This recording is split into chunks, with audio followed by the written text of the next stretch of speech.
नमस्कार दोस्तों, only for Hindi में आपका फिर से स्वागत है। अगर आप ये पहली बार वीडियो देख रहे हैं तो प्लीज़ पिछले वाली प्लेलिस्ट में आप मास्टर कंट्रोल का वीडियो ज़रूर देखिएगा। उसमें मैंने आपको सब बताया है, उसका क्लैम्प क्या होता है, उसका कनेक्शन कैसा होता है, उसका न्यूट्रल पोजीशन क्या होता है, उसका जीरो पोजीशन क्या होता है, उसको कैसे सेटिंग करते हैं, उसका ब्रेकडाउन क्या क्या आता है। ये सब बातें मैंने आपको छोटी मोटी बातें थी वो प्रैक्टिकली वहाँ पर बताई है। मास्टर कंट्रोल का रिवर्स डायरेक्शन क्या होता है, फॉरवर्ड डायरेक्शन कैसा होता है, उसका क्लैम्प कैसा ऑपरेट होता है, उस सब के बारे में मैंने आपको बताया था। तो आपको वो सब प्रैक्टिकली तो पता चल ही गया होगा, पर वो डायग्राम में आप कैसे बनाते हैं, डायग्राम कैसे पढ़ते हैं, उसके बारे में ये वाला वीडियो है। तो आइए देखते हैं। तो पहले आप सिंबॉलिकली उसको इन्फॉर्मेशन लेते हैं कि क्या है। नॉर्मली आप यहाँ पे देख सकते हैं सर्कल का जो सिंबल है कॉन्टेक्टर ऑन का सिंबल है। उसके बाद वाला जो सिंबल है सर्कल के अंदर क्रॉस है, वो टाइम डिले के साथ ऑन होता है। जो रेजिस्टेंस कॉन्टेक्टर की बात करेंगे तो वो कॉन्टेक्टर टाइम डिले के बाद ऑन होता है। और एक यहाँ पे आप सर्कल देख सकते हैं जिसमें पूरा रेड कलर है, यानी वो फिलअप सर्कल है, वो ऑफ डिले टाइमर के बाद ऑन होता है। ऑफ डिले टाइमर बोल सकते हैं या टाइम डिले के बाद ऑफ कॉन्टेक्टर होता है, उसके लिए हम लोग ये करते हैं, यूज़ करते हैं। जैसे ही इसके बारे में बात करेंगे तो ऑपरेटर क्या करता है, रिवर्स और फॉरवर्ड डायरेक्शन भी यूज़ करता है। तो उसके लिए क्या होता है, उसके एक टाइम डिले डाल देते हैं, उसके लिए एक सर्कल यूज़ करेंगे अगर वो सर्किट में है तो नॉर्मली हो गई सिम्बॉलिकली बात। तो आइए देखते हैं आगे। नॉर्मली आप यहाँ पे देख सकते हैं ये क्लैंप नंबर है। क्लैंप नंबर का इनकमिंग का केबल 1 नंबर को कनेक्ट होगा और जो मूविंग कॉन्टैक्ट होता है क्लैंप का वो 01 नंबर से होता है। वैसे हर एक ऐसा क्लैंप के लिए नंबरिंग होता है मास्टर कंट्रोल में। तो जो एंड वाला क्लैंप है उसका जो नंबर है उसका 6 नंबर है और जो मूविंग कॉन्टैक्ट है उसका 06 नंबर है। ये इसका जीरो पोजीशन है, ये इसका फॉरवर्ड डायरेक्शन का पोजीशन है, रिवर्स डायरेक्शन का पोजीशन है। तो आप यहाँ पे देख सकते हैं जो मेरा पहला क्लैंप है मास्टर कंट्रोल का, पिछले वाले डायग्राम में मैंने आपको बताया था वही सीक्वेंस एनसी वाला न्यूट्रल पोजीशन। तो ये हमारा पहला क्लैंप है मास्टर कंट्रोल का, ये जीरो पोजीशन है, यहाँ पे भी मेरा न्यूट्रल होगा।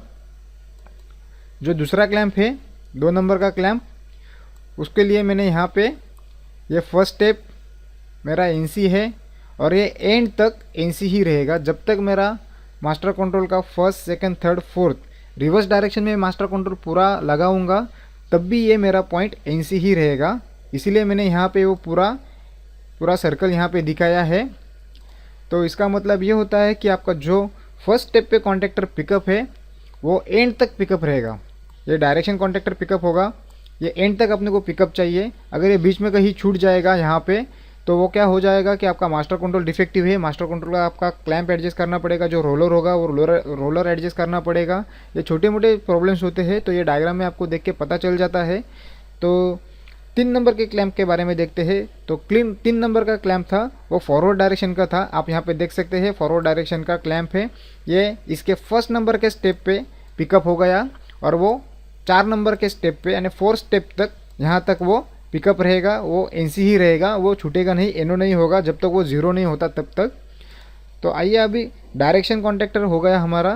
तो अभी रेजिस्टेंस कॉन्टेक्टर के बारे में देखते हैं। हमारा मास्टर कंट्रोल रिवर्स डायरेक्शन में चलेगा, फॉरवर्ड डायरेक्शन में चलेगा।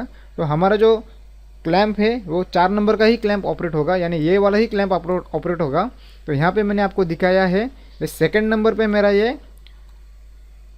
टाइम डिले के साथ ऑपरेट होगा, ये एंड तक मेरा एनसी रहेगा।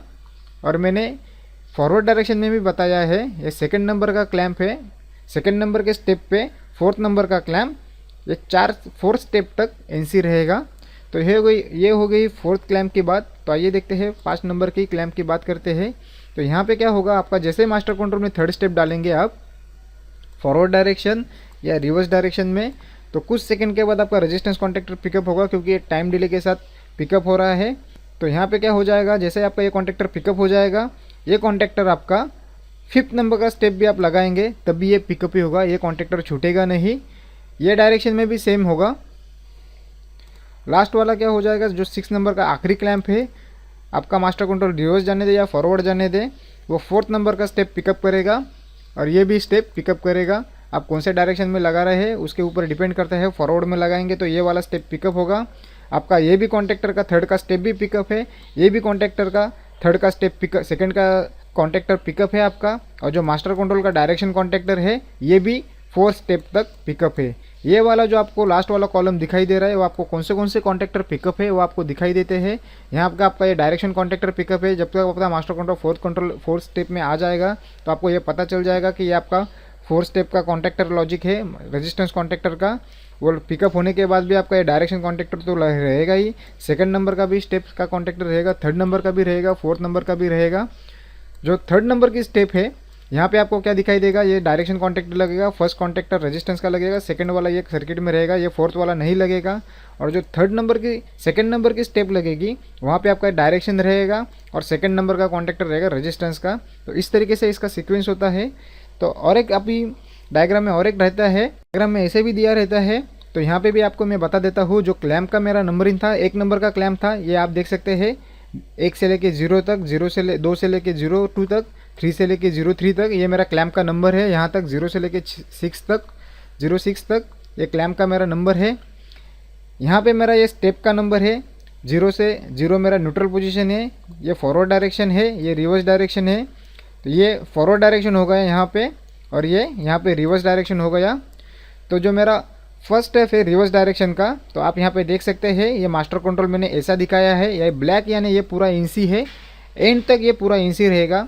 यानी फर्स्ट स्टेप में ये मेरा मास्टर कंट्रोल का ऑपरेट होगा, जैसे ये ऑपरेट होएगा मेरा मास्टर कंट्रोल का स्टेप 4 तक आ जाएगा, यानी मेरा रेजिस्टेंस कॉन्टैक्टर आखिरी वाला पिकअप होगा, तब तक ये एनसी होगा।